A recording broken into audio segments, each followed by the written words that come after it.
Assalamualaikum warahmatullahi wabarakatuh dan salam sejahtera. Terima kasih rakan-rakan media semua.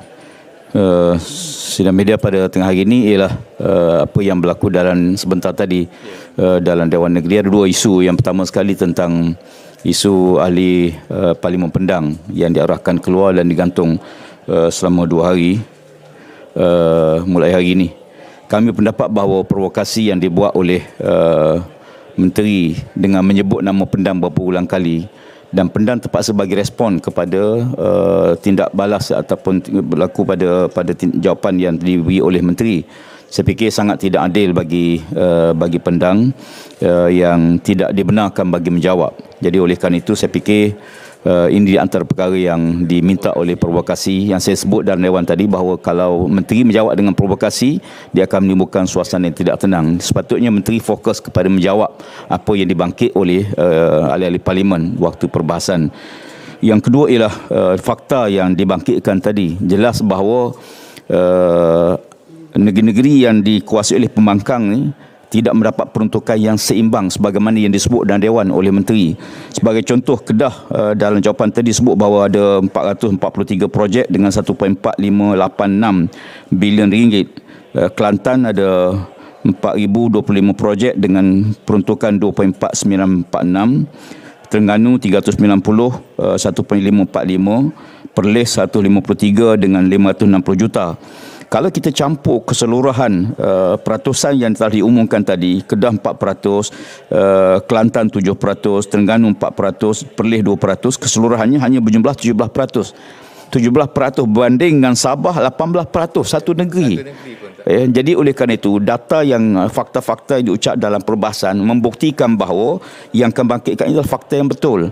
Bahawa keseluruhan projek DE di 4 negeri pembangkang ni hanya berjumlah 17%, berbanding dengan Sabah 18%, Sarawak 15%. Kami bukan soal dengki ni, soal fakta. Fakta bahawa dia sebut tadi negara pembangkang pun diberi kota amal lebih pada 50%. 50% ni kalau kita lihat, termasuk Sabah Sarawak ni bukan pembangkang yang menyokong kerajaan hari ini.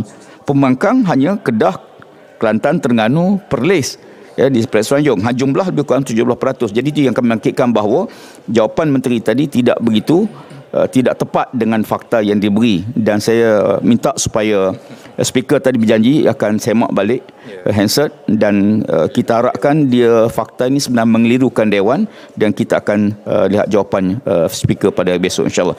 Itu sikit pandangan saya dan saya minta yang lain. Sila. Dalam perbahasan tadi saya ada bangkitkan satu fakta posting Facebook Menteri sendiri, bahawa beliau pernah di Parlimen ini tahun 2015 bahawa satu RUU persendirian untuk menunjukkan satu akta bagi menghalang seorang Perdana Menteri itu memegang jawatan Menteri Kewangan. Jadi hari ini beliau dalam Dewan mengungkapkan perkara yang berbeza dengan apa yang diperjuangkan oleh beliau selama ini. Jadi itu pun satu perkara yang perlu diperbetulkan. Wrap up ekonomi lah. Berkaitan dengan perbahasan tadi seperti mana dibangkitkan oleh Yang Berhormat Kebangsaan Krian, kita di sebelah oposisi ini mengharapkan satu jawapan yang jelas, tidak ada provokasi seperti mana yang dijelaskan oleh Yang Berhormat Kebangsaan Krian. We are very professional. Kita nak dengar apakah jawapan sebenarnya. Jadi bila sebagai contoh kita sebut tentang game changer, apa yang kita harapkan bukan sahaja kami di pihak oposisi tapi juga pasaran di luar sana, ramai ahli-ahli ekonomi, ahli-ahli akademik, analis, penganalisa pasaran mengharapkan bajet ini akan membawa satu gambaran baru, game changer, kerana ianya dibentangkan oleh seorang Menteri Keuangan yang juga Perdana Menteri dan dibantu oleh mereka yang cukup hebat dengan pelbagai formula sewaktu mereka di luar sana. Namun begitu, harapan daripada seorang reformis ini kita lihat tidak ada sesuatu yang baru. Itu yang kita nak jelaskan, apa sebenarnya ke arah mana yang kita ataupun kerajaan ini ingin membawa Malaysia.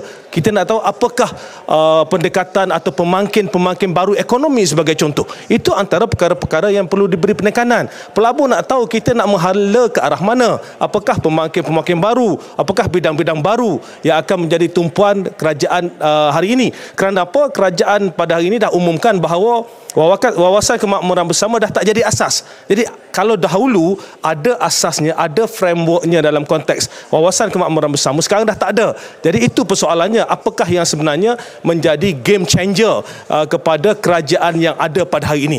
Jadi bila datang dengan penuh provokasi ini, maka on our side we are waiting for the answer. Kita nak tahu apakah penjelasan, apakah jawapan. Jadi saya rasa itu sedikit ya, kalau nak tambah silakan. Pendang. Pendang dah.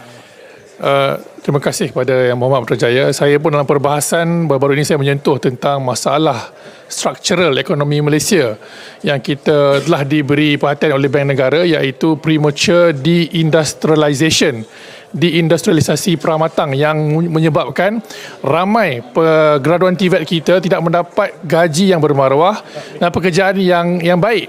Jadi ini perlu diberi penerangan oleh Menteri Ekonomi, sebab apa yang kami tanya sebagai pembangkang, hal tuju negara itu amat penting. Apakah kerajaan bersedia untuk meningkatkan KDNK dari segi pembuatan, manufacturing berbanding dengan services yang boleh menyumbang kepada pembangunan ekonomi tampak, real ekonomi berbanding financial economy. Jadi hal-hal ini tidak dibincangkan oleh Pandan. Sebabnya dia sibuk membuat provokasi kepada kami. Jadi ini satu benda yang amat mengecewakan kepada pembangkang dan ke rakyat yang nak tahu hal tuju ekonomi negara. Jadi inilah antara perkara yang kami bangkitkan. Pendang sila. Ini hero hari ini.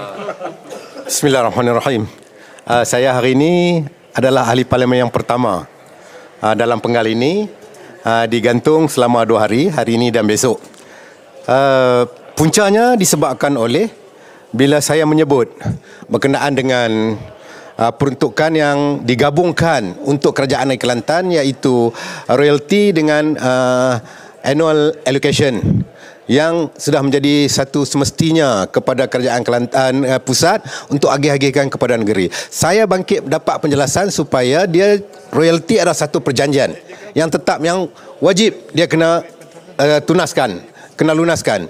Maknanya peruntukan dia direct kepada kerajaan negeri Kelantan dalam bentuk cash, seperti mana yang ditermaktub dalam perjanjian petroleum pada ketika itu. 1974 kalau saya tak silap, 75. Akta 74, perjanjian 75. Jadi bila dia ambil peruntukan ini digabungkan dengan peruntukan tahunan kepada setiap negeri, ini tak betul lah. Ini yang menyebabkan dia mengeluarkan perkataan badut kepada saya.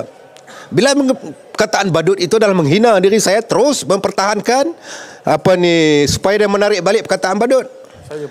Lepas tu saya pula digantung sebab saya minta dia sebagai Menteri Ekonomi menjelaskan satu perancangan ekonomi yang mana rakyat sedang menghadapi kesusahan, ataupun saya minta dia jelaskan perancangan infrastruktur untuk pembangunan di setiap negeri dalam negara. Itu yang saya tumpu, bukan dia membuat provokasi, menyebut perkataan-perkataan menghina, mempelekehkan kerajaan dahulu. Kerajaan dahulu sekarang dah bersama dengan mereka, iaitu BN. Ini yang menyebabkan hutang meningkat. Saya nak minta, kalau boleh tadi kalau diberi peluang untuk dia breakdown segala perbelanjaan yang besar ketika kami mengambil alih kerajaan pada ketika itu. Semasa 2018 ditinggalkan oleh Barisan Nasional, hutang negara lebih kurang 680 bilion. Dan diambil alih oleh PH selama 22 bulan. Diumumkan hutang negara telah menjadi 1.078 trilion.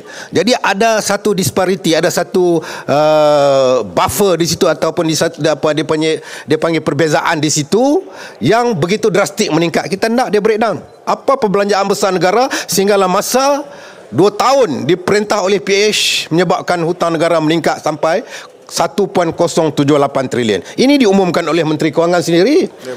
Itu saja. Jadi saya hari ini saya mempertahankan hak rakyat walaupun saya digantung. 2 hari saya akur. Saya akan, insya-Allah saya akan keluar, dan speaker pun tak perlulah meninggikan suara, hanya beri arahan, peraturan, saya akan keluar. Tak perlu dengan, sebab peraturan dah ada, tak perlu tinggikan suara, saya patuh. Sekian. Wabillahi taufiq. Assalamualaikum warahmatullahi wabarakatuh. Saya nak tambah sikit je. Kita duka cita dengan jawapan menteri tadi.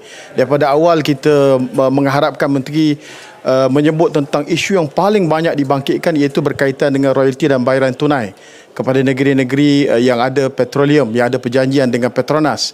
Tapi sayangnya menteri sampai sudah tak menjawab. Tetapi digambarkan seolah-olah kita semua ni tidak faham. Itu satu ungkapan yang boleh mengundangkan kemarahan daripada pihak kita.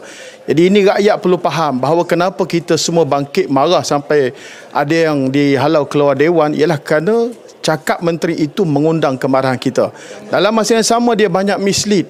Digambarkan seolah kita tak faham dan akhirnya digambarkan seolah yang dibagi kepada negeri-negeri pembangkang itulah sahaja yang kita tuntut. Bukan itu sahaja kita tuntut walaupun fakta dia tak betul.